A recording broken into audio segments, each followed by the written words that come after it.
Okay, and so good morning once again, my dear students, on our subject, philosophy. Welcome to our week 4. Ayan, so maraming salamat po sa lahat ng nagko-comply on time. I am really seeing a lot of students that are creating their submission way before Saturday, and that's a great thing. Pagpatuloy nyo yan. Ika nga, time management lang naman ang labanan. So, I know for sure that all of you are quite busy for all of the subjects. Okay? Kaya kung mapapansin nyo, si Sir Leo, as much as possible, pinifilter out ko lang yung mga pinaka-importante, yung mga necessary na dapat makover within the module or the week itself. Okay? And that's efficiency. Because ayoko kayong matambakan, malapit na yung ating mga exams, and patuloy ako nagpapasalamat for those hardworking people. Yung iba sa inyo, may trabaho sa gabi, may naalaga ang bata, may inaasikaso sa bahay, but still you find time in doing your module, so I appreciate you for that. And moving forward, we have here our fourth topic, the human person in his or her environment. Yan. So, tunay na napakaganda ng ating topic sa ngayon because we will discuss everything about the perception of man of himself within the earth and of the universe. Kung paano ba tinitingnan ng tao ang kanyang sarili, gaano na ba kataas ang tingin ng tao sa kanyang sarili, and how does it affect our environment? Okay? So to proceed, below, ito pala, here are some artworks, great work of arts that define the human person on their environment. Okay? So proceeding with our first topic, approaches to understanding the relationship of the human person with the environment. Okay? So, sabi nga dito sa ating text, then of the lesson you are expected to demonstrate understanding of the interplay between the human person and her environment. Okay? Diba? Interplay, interaction. So, ibig sabihin, you don't live alone. You don't exist alone in the earth and in the universe, because our surroundings and us work hand in hand to attain and maintain life. Okay? And on the introduction of our lesson, we shall schematize the different approaches of understanding our relationship with the environment into 3 main approaches. Okay. So, mahahati daw natin sa 3 pinaka-main approaches yung understanding ng relationship ng tao sa kanyang environment or surroundings. Okay. So, let's proceed with the first one. Meron tayo ditong tinatawag na cosmocentric approach. Okay. So, it's being said in here, in the earlier civilizations, human beings understood themselves as being in harmony with nature. The whole of the cosmos is one whole system of order of which we are part. Diba? Yung kabuuan daw ng cosmos o ng sanglibutan is parte lang ng buong sistema kung saan tayo ay kasali. Diba? Ito ay pinag-aaralan ng mga early Greek and Chinese philosophers who articulated this harmony in their poetry and reflections. Okay? So yung mga tinatawag nating Greek and Chinese philosophers sa cosmocentric approach, they are relating the mankind with its environment to be of harmony by default. Diba? Dapat daw may balance. Diba? At makikita niyo mo yan sa mga artwork nila at sa mga tula, diba? Mga old Chinese proverbs. In essence, everything is chi, di ba? Yung QI na yan na nababasa nyo. Ba, naririnig nyo na yan. So, yung energy for the Eastern belief, yan. Is chi. It's only different states in forms. Di ba? Katulad daw ng water cycle, kapag merong condensation, yung chi sa earth ay nagigiring yellow, di ba? Sa mga 4 seasons. In the opposite side of the cycle, chi dispersion, katulad ng tubig, na nagiging naman daw na water vapor, na siyang bumubuo ng kalangitan. Di ba? Napakalalim. Pero may madaling paraan para intindihin to, class. So, let us always remember that in the middle of these 2 poles, di ba, is the human being, di ba? Natural laws govern the movement of chi as yin and yang. Yan yung makikita nyong bilog na may hatting curve sa gitna. May representation ng itim at puti. Now, the yin and yang, they create a harmonious balance in the universe. So, ibig sabihin pala, you don't take all things as all positives and as all negatives, di ba? You need both of them hand in hand to form harmony, to form balance. And part of the balance is created is by the human being, di ba? Yung tao daw is the reflection of balance between heaven and earth, di ba? Of yin and yang. Napakalalim. Bagkus, let us consider it this way. Kung kayo ay nakakapanood ng mga lumang Chinese films which introduces the culture of monks, di ba yung mga monghe, nakikita nyo sila, walang buhok. They shave off their head. Yung suot nilang damit, it's not as good as what you see in the Western clothing. Diba? Wala silang masyadong alahas o kaartehan sa katawan. And the only technology they have is the one which is part of their culture. Diba? Manpower talaga ginagamit nila. And these monks, nag-i-specialize sila sa lifestyle. Diba? Way of living na tinatawag na Kung Fu. Diba? Again, yung Kung Fu class, hindi yun uri ng martial art. It's a way of living. Because within Kung Fu, maraming martial arts sa loob nan. You can just do your own research then. But in essence, Kung Fu is a way of living. It's a way of living in harmony. Diba? Binabalansi niya yung yin at yang para sa mga taong ito. Kaya nga sila nagme-meditate. Kaya madalas mong makikita sa scenes, nagpapile up sila ng bato, ng rock, for balance. Tapos, nandun sila sa waterfalls. They celebrate every day of their life with the nature. Diba? Kahit nga ipis, bawal patayin sa kanila eh. Diba? Because they respect life. Kasi they believe na even the existence of cockroaches, diba? For some reason, meron silang pakinabang sa earth. They may not define it as much as modern scientists do with all of these things that they are explaining. But honestly speaking, at some point, tama sila. Diba? Great marvels were done by these early people, Greek and Chinese philosophers. Diba? Tapos yung mga taong nakikinig sa kanila. Well, the only difference is that at their time, hindi pa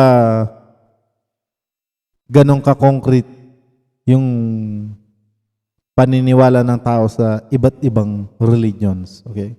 Don't get me wrong, class, but I'm telling the truth during their time. If you tell them that you are a Messiah of God, you are the chosen one of God, pagtatawanan kanila. Bakit? At the cosmocentric approach, they do believe the most, let's say, the most essential thing in life is to always maintain balance. Natural laws ng Qi, di ba? Yin-yang. Pag nag-dominate yung positivity,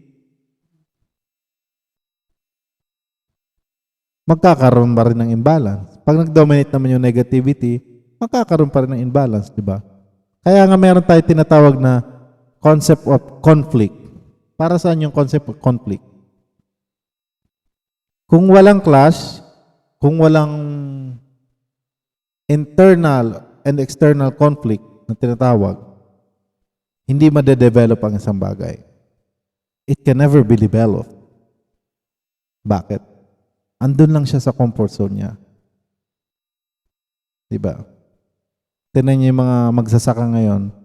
Those who are afraid of technologies, di sila gumagamit ng tractors, etc. Ayaw nilang umupa ng ganito ganyan. What happened to them? Napag-iiwanan sila sa yielding of crops compared to those who embraces the new technology. Bakit? We all know, for somehow, tama, they survive, di ba? Kasi sasabihin ng mga pilosopo, nabuhay naman niya ng mga ganyan eh. Kalabaw lang ang ginagamit, baka lang ang ginagamit. But in your lifetime, would you rather choose to, di ba, enslave these ruminants, these animals? Yun na lang ba ang silbi nila to be your slave in the field? Di ba? We always have to embrace this new form, new technology, because that's how life goes nowadays.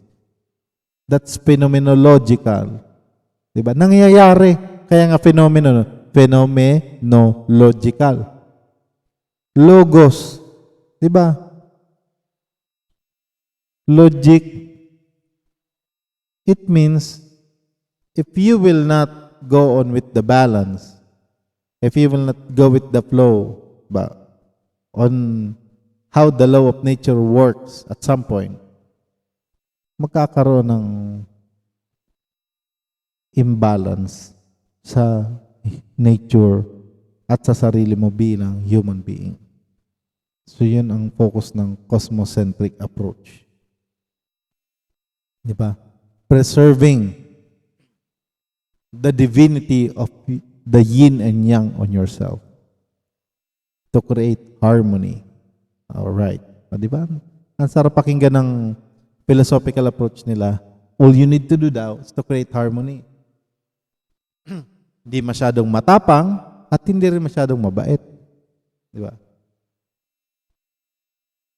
A bit of everything is nice, but too much of something is dangerous. Sabi nga nila. Yan.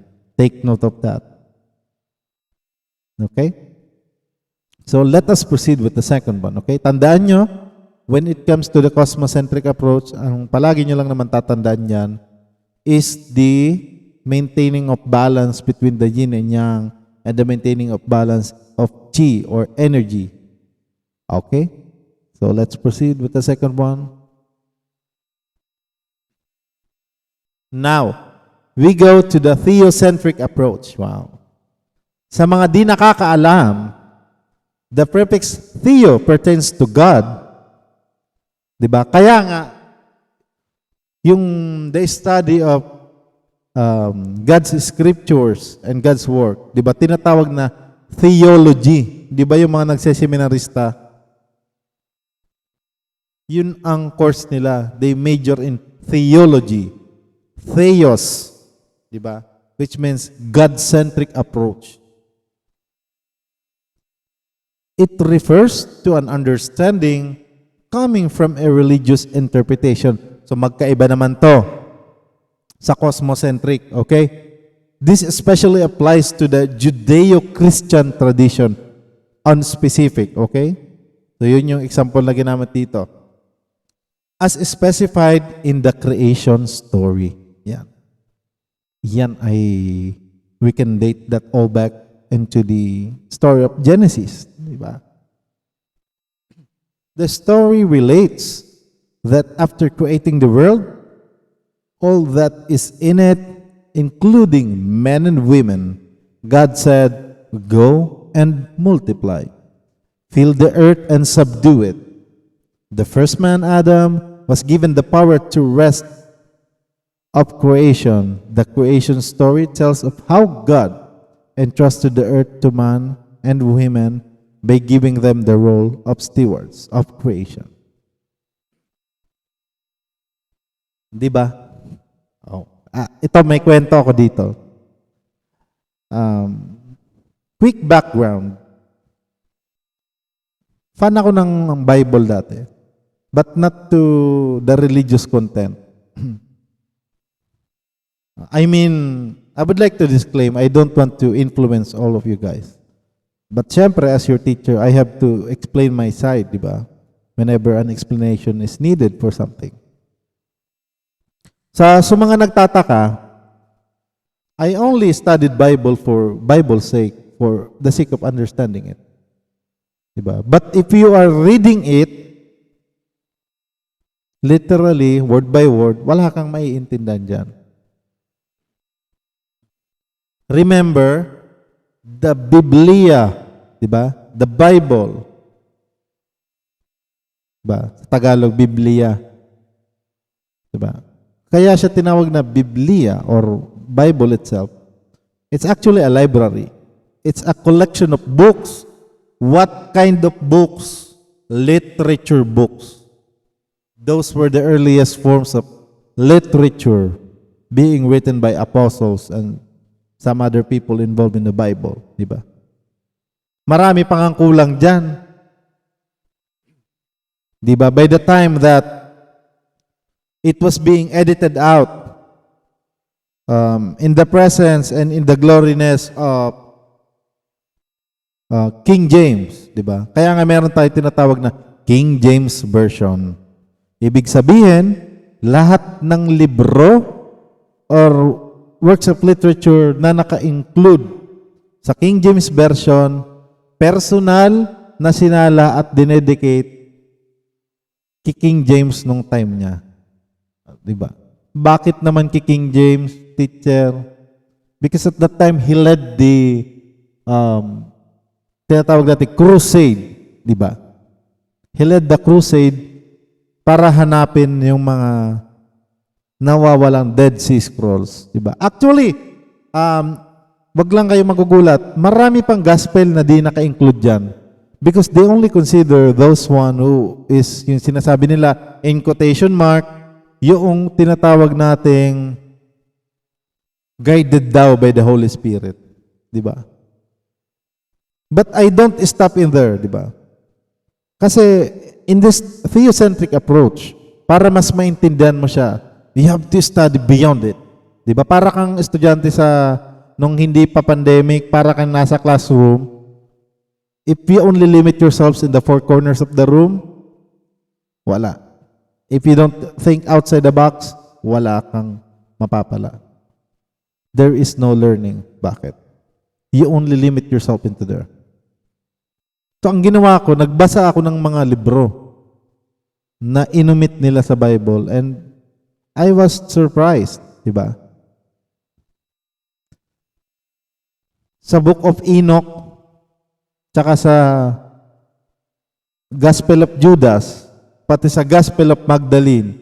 O di ba wala kayong mababasang ganyan sa Bible natin as of now. Di ba? Sa Bible ng mga Katoliko. Wala kayong mababasang ganoon. Bakit? They were filtered out because they contained such information which was, I am not sure of if they want to hide any prophecy or any message to the humankind, or like they did it in purpose, di ba? For the sake of no questioning at all na lang. And whatever my findings I keep it to myself. Diba? Ayoko mang impluwensya ng bata. I don't want to stain your belief. Diba? Especially me, dati akong taong simbahan. I know how it works. Diba? I know how they operate. Diba? Kasi let us not deny it, especially this times of pandemic. Halimbawa ito, theocentric approach. Diba? Kung i-compare ko sa tatlong yan, mas marami pang Pilipino ang naniniwala pa rin sa tradisyon na yan. Diba? You believe that a divine being, you have faith at a certain divine being that is looking after you, and by the end of your journey on earth, you will then meet your Creator. Yan. Okay? So I'm only speaking on the third person's view. Okay? Do not consider with me speaking as a priest, as a pastor, or as an antagonist of the religion. I am only giving you insights. Diba? Because let's face the truth. Diba? Bibigyan ko kayo example sa theocentric approach. Diba? It refers to an understanding coming from a religious interpretation. Ang dami dyan nagsisimba, patas-tas pa ng kamay sa worship, lahat sinalihan, El Shaddai, born again, name it. Diba? Pero kumusta yung character nila? Do you think it will define your relationship with other people and your environment if you display this kind of theocentric approach? Diba? By heart, do you think they are living up to what they preach? Always ask yourself. Diba? And it is a general truth. Kahit saan ka pumunta, meron naman talagang kapulaan, merong kapunahan, meron at meron ka makikita, diba? Sabi nga ng iba, focus sa goals. Yan. Tatawanan na naman yung iba dyan. Focus lang sa goals, sabi ng iba. But believe me, as much as possible, you have to focus on everything. Diba? Do not limit yourself. And one thing na nawawala sa atin ngayon is the reading habit. Diba? Umaasa na lang tayo sa lecture discussion, sa meetups, sa videos, di ba? Sa videos na minsan yung content creator pa, parang kulang din sa research. So we are being fed by false information. Di ba? Minsan ito example, theocentric approach tayo. Minsan may tinanong akong seminarista, ano ang pinakaunang part ng Bible na dapat mong basahin? Diba? Lahat sila ang sagot Genesis. No. Una mong babasahin sa Bible yung preface. Dapat mong maintindihan kung ano yung version na binabasa mo. Diba? Paano sila sinort out? Paano mo gagamitin yung guide doon sa Bible? May footnotes ba? Wala. Abridge ba yun o hindi? Diba? Preface. Because you are entering a library by that time. Diba? Yun ang pinakauna mong babasahin sa Bible.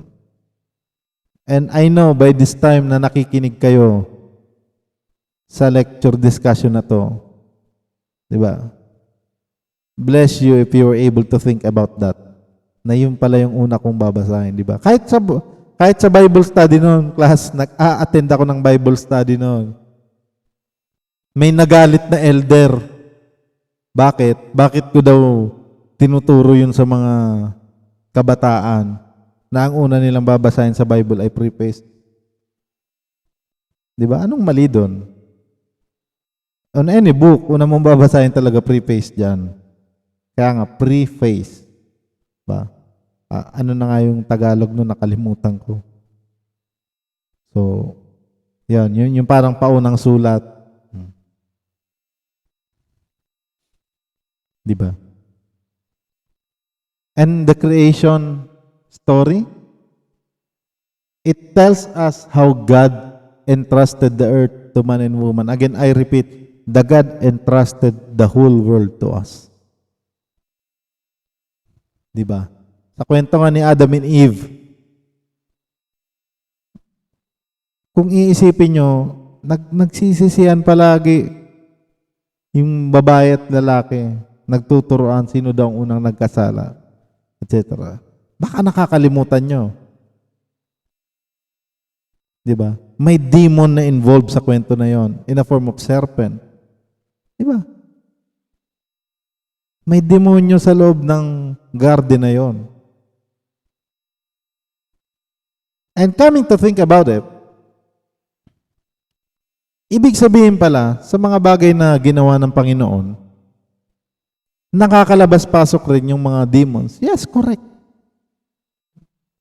Basahin nyo sa Book of Matthew, nakalimutan ko lang ang chapter, nandun yun, di ba? Minsan nga, kung asa ng bahay-sambahan ng Panginoon, andun rin ang demonyo, di ba? Minsan katabi mo. Oh. Nasa gilid mo, di ba? May naalala nga akong kanta eh. Yung Let the Sun Shine In. Yan. Paki-research na lang. Hindi ko kayo bibigyan ng sample. Ayan. Diba? Sabi doon, kinikwento doon sa kantang yon, kapag nakasimangot ka daw, nakangiti ang demonyo. Yan. At kapag naka-smile ka at masaya ka sa buhay mo, malungkot sila. Diba? Kasi itong approach na to, pangalawang to, ito yung pinaka-lumamon sa tao eh. Bakit? I'm not saying that God is bad. I'm not saying that religion is bad. What I'm trying to emphasize, ginamit to ng mga naunang tao on bad terms, on bad intentions. Diba? They used religion to conquer nations. Imagine for almost 300 years. Naging alipin ng mga Pilipino sa mga Kastila. Diba? Ako, I really don't have anything against these cultures. I mean, lumaki din tayo sa ganon, di ba? Sa Simbang Gabi, Santa Cruzan, lahat yan na-attenda ni Sir Leo. But as I was shedding light into some mysteries of life, di ba? Minsan tinitingnan ko yung simbahang bato sa Bicol. For somewhat part of our history, yung simbahang bato na yan, kung gaano katatag yan, that symbolizes the kind of slavery that Filipinos received from these conquerors. Di ba? Kung gaano kaganda yung lugar na yan, kung gaano ka-perfect yung pagkakagawa niyan, those were the lives who were taken. Di ba? Just to justify that beauty, that masterpiece, di ba? That obra maestra. Diba? Coming to think of it. Yung mga pag may parada, yung mga hinipon nilang santo, at some point of time, yung same figures na yan, saints na yan, yan ang ginamit ng mga Spaniards. Diba? Para paikutin yung mga ancestor nating Pilipino. And that's in the history. That's not my opinion. Diba? I'm not saying something in here that doesn't exist, did not exist at all. It coexisted with the, let's say, with the man being entrusted by God, diba? So, nung sinabi ng Panginoon dito, go on and multiply, wala namang literal na konotasyon na physically mag-multiply kayo by population. Diba? Ibig sabihin, God created them by their image. And then they became imperfect because of sin. Diba? In the first place, kung kaya naman ng Creator na baguhin yung will nila. Diba? Kaya niya namang i-reset yun eh, diba? Mawala ng parang bula si Adam and Eve, diba? But what happened? It's being said in here that on the theocentric approach, God entrusted the earth to man and women, giving them the role of stewards of creation. Ibig sabihin, at that point of time, kahit makasalanan na tao, the God Himself is still entrusted the whole world which He created in the image of men and women para maging stewards daw of creation, di ba? Maging halimbawa, maging ehemplo, di ba? Kasi sa theocentric approach, everybody is a temple of God, di ba? Kaya nga maging ehemplo, maging temple ka ng karunungan at kabatian ng Panginoon sa sanlibutan. Yan. But mind to tell you, the same God that they pertain into this section, the theocentric approach, yung mapagmahal na Panginoon, yun din yung Panginoon na mapagpuot, mapagparusa, di ba? He is the same God na matampuhin. He is a jealous God. Bakit? Ayaw niya nga sumasamba ka sa iba. Di ba? He commanded you. He commanded the people of the earth. Di ba? Gamit ang kanyang mga naunang prophets. He commanded everyone, thou shalt not have other God. Diba? Napakalinaw. He is a jealous God. Diba? Nung nagalit ang Diyos sa mga tao, anong ginawa niya? Nagpaulan siya ng salot. Nagpaulan siya ng apoy. Bakit? Binaha niya yung buong mundo para mawala yung mga makasalanang hindi naniwala kay Noah nung panahon niya. Diba? He is a revengeful God. But likewise, He is a loving God. Diba? Parang kayo din, you feel this kind of drives into you. You feel this kind of, let's say, temporary emotions. Bakit? You were created, diba? Sa theocentric approach daw, you were created in the perfect image of God. Well, the only difference between you and God, you are not a God. You're a mortal. Diba? Hiningahan ka lang ng Diyos para magkabuhay. And actually, that body of yours which you are in right now, yung katawan na yan na pinantitiktok mo araw-araw, yan, hiram na buhay mo lang yan sa Panginoon, sa theocentric approach. Diba? So comparing and contrasting the first approach that we have discussed and the second approach that is in right now. Napakalikan yung difference, di ba? Sa first approach, wala silang pinaniniwalaang divine being. Pero, they respect life. Di ba? Let's go back to the cosmocentric approach. Wala silang, or let's say, hindi nila kailangan ng Diyos para takutin sila to maintain the balance. Because ang ideology nila, we should maintain balance because that is the law of nature, di ba? Parang pagsimoy lang yan ng hangin, di ba? At paglagaslas ng mga dahon sa bawat simoy ng hangin. Kapag hindi sasabay yung dahon, kapag hindi siya sasayaw sa thrusting of the wind, di ba? Sa current of the wind, mapuputo lang mga sanga niya. Bakit?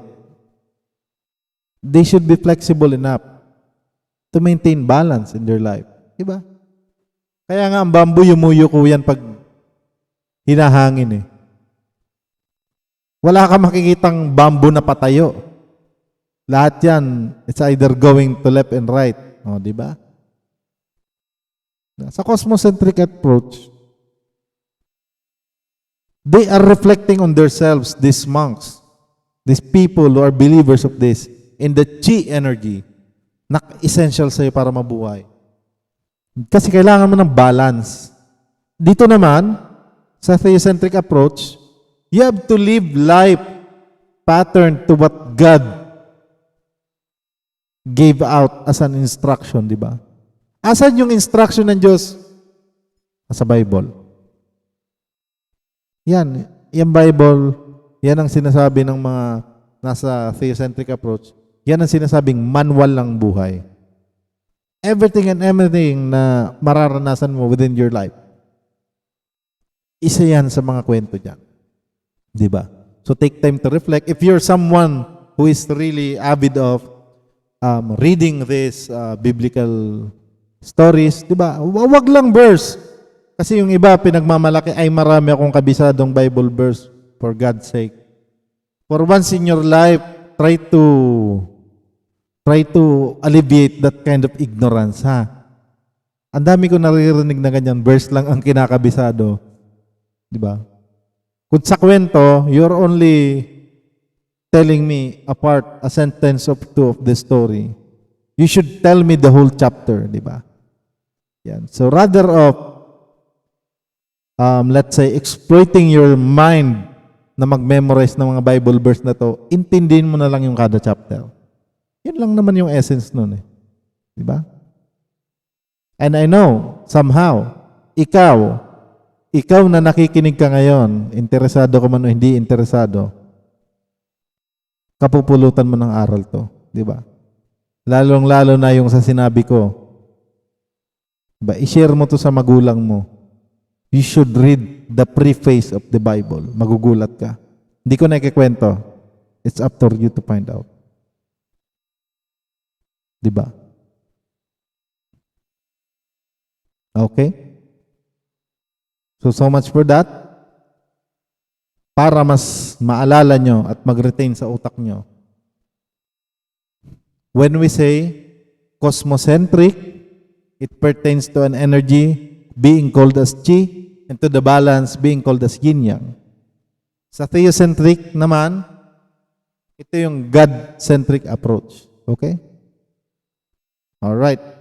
Ngayon, meron naman tayong tinatawag na anthropocentric approach. Yan. From the root word itself, anthropos, which means man. Diba? Kaya nga, anthropology, the study of society in man. Diba?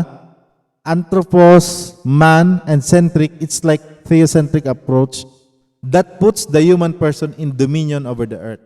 Now, ang pinagkaiba naman itong dalawa sa cosmocentric approach,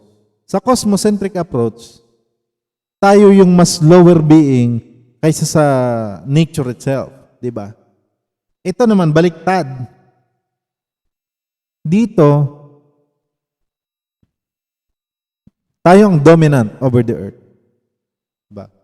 Ang pinagkaiba lang naman din, baka nalilito na kayo ha, sundan nyo lang. Ang pinagkaiba lang naman din ni anthropocentric approach kay theocentric approach, napakasimple. Sa number 3, wala silang pinaniniwalaan Diyos. Ito yung mga scientists nung panahon, di ba? Wag nyo silang tawaging antichrist. Wag nyo silang tawaging atheist. Magkakaiba po yun. Mamaya i-discuss ko kung ano yun. Ha? Hindi porket walang pinaniniwalaan Diyos ang isang tao, masamang tao na siya. Diba? Nagkataon lang na at this point of time, itong mga nasa anthropocentric approach na to, this domain approach began in the 16th century, di ba? 1600 in Europe and has become most widely used all over the world until today. It started with the rise of experimental sciences. Let's cut the story nung mga time na napapatunayan na ng tao na there's a science behind everything and there might be a science behind something. That is the time that people started believing in themselves and science. Yan. Iyan na yun, yung anthropocentric approach. Diba? So, katulad nga dito, let's proceed. The development of experimental science has made the human being aware that he can detach himself, diba? He can detach himself on the ongoing cycle of nature and thereby control it. Yun. Doon nagkamali ang tao. Bakit? Ito, opinion ko lang ha. But who are we to defy nature? Sige nga, labanan mo yung gravity. Diba? Oo, we invented things that fly. Diba? Napakatalino ng tao, class. We invented things that fly. We invented things that explode. We invented things that kill. We invented things that sustain life. Di ba? We invented the Android. O yun, o di ba, tuwan-tuwa kayo. Napakaswerte nyo. Ako, college na ako noon, wala pang Android. Kayo ngayon, o di ba? Kahit papaano, kahit Cherry Mobile, yun, palong-palo, o di ba? Pakaswerte nyo, you are at the golden age of the digital era. And this is the golden age of the youth nowadays. It's your generation.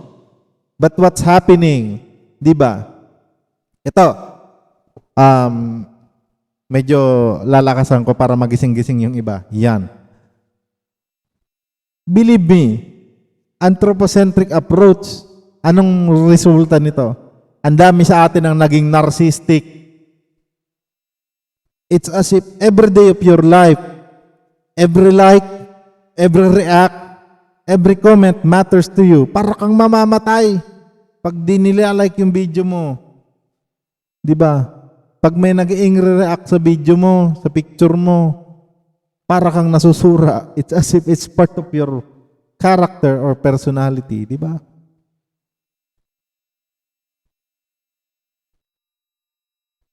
And it has something to do with technology. Di ba? Dalawa lang yon. It's you using the technology or the technology using you.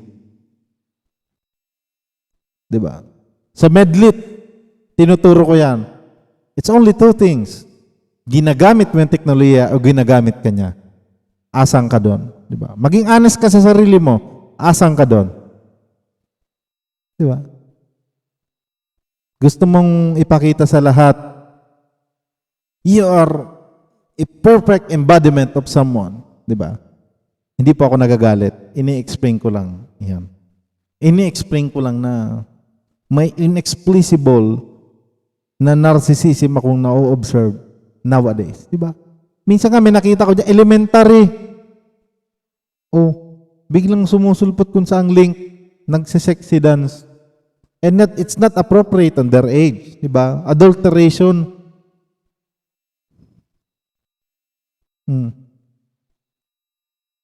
Diba? And it's sad to say, it's because of their early access to such technology.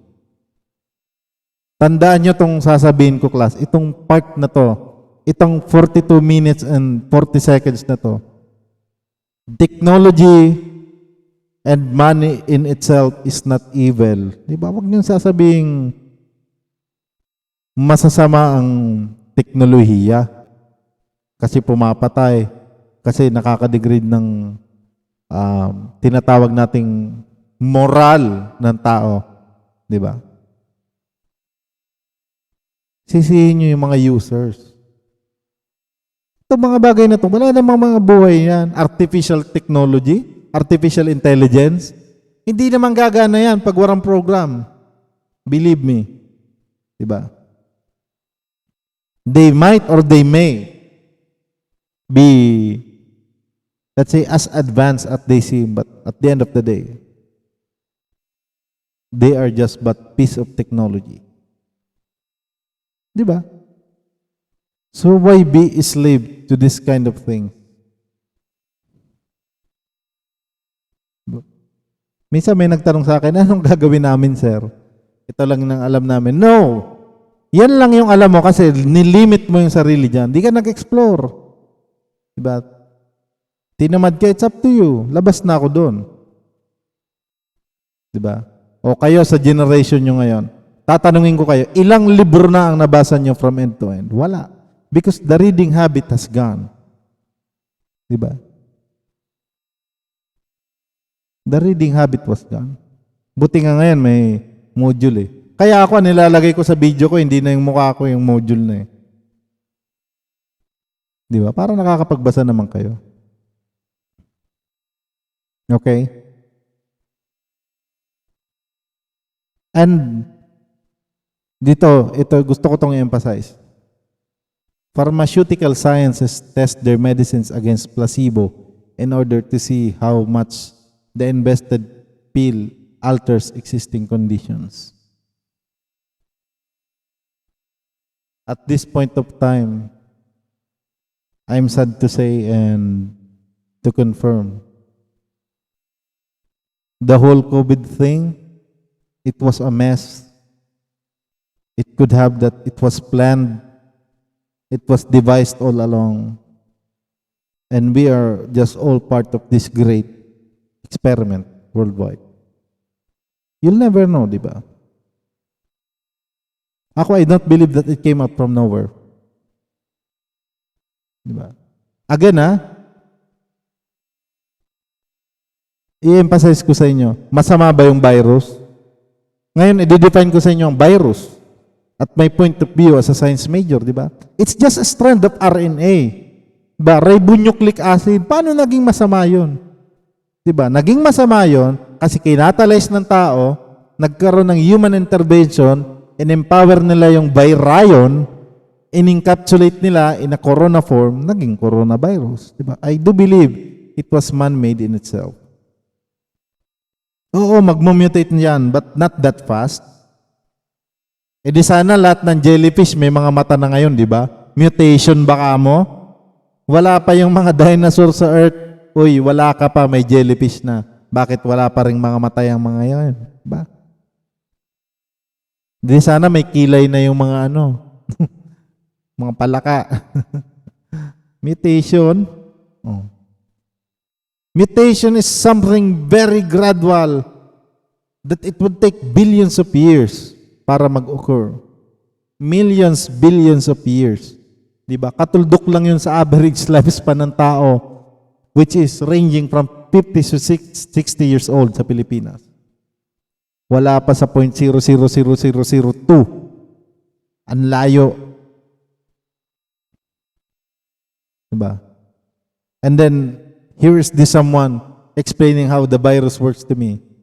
Pero hindi niya alam na strand yun ng RNA. Ano yung RNA? Pag binoble mo yun, DNA. Kaya nga, deoxyribonucleic acid. Kaya nga si RNA, ribonucleic acid. Isang strand.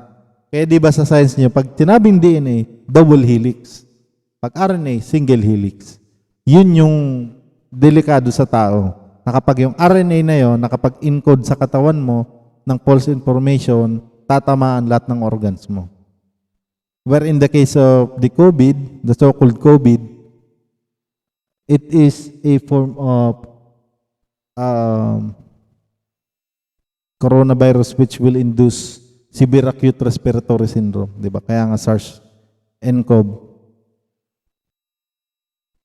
That is the development of experimental science at its best. Yeah. So, central role of human in person in addressing environmental problems, you could just read out through it. So, insight lang naman yan, nilagay ko dyan para tawag dito, mag-generate ng ideas sa inyo. But let's go back to the title itself. Diba? Balikan niyo yung mga pinagsasabi ko. I know it's quite long, but it's worth it then. Diba? And I was very bold in saying my observations in my environment right now. Bakit? Because I am that same human person. Katulad mo, katulad niya, katulad ng mga tao dyan sa bahay nyo, I interact with my environment. So you should know your environment. Correct? You should be aware of your environment. Hindi yung nag-aantay ka na lang na magunaw yung mundo. You should do something about it. Diba? And going into your activity for today. Yan, napakadali po ng ating activity ha. Sa mga magtatanong, saan po isusulat? Sa notebook. Okay, so for number 1, it's very simple. You just have to answer the question, is human progress or progress of society possible without abusing natural environment? Diba? Whether your answer is a yes or no, please define your answer. Okay? And on the second part, it is said that man's greed is the root cause of all forms of environmental degradation. Sabi nito, ta-translate natin, sinasabi daw dito na ang kagahamanan ng tao, di ba? Pagkagahaman, rather, ng tao. Yan daw ang pinaka-ugat ng lahat ng kasamaan at ng pagkasira ng ating kalikasan. Diba? Do you agree? Yes or no? Support your stand. Okay? So that should be it for today. Thank you for being active and always stay safe. Okay? Maraming salamat. God bless you all. Okay?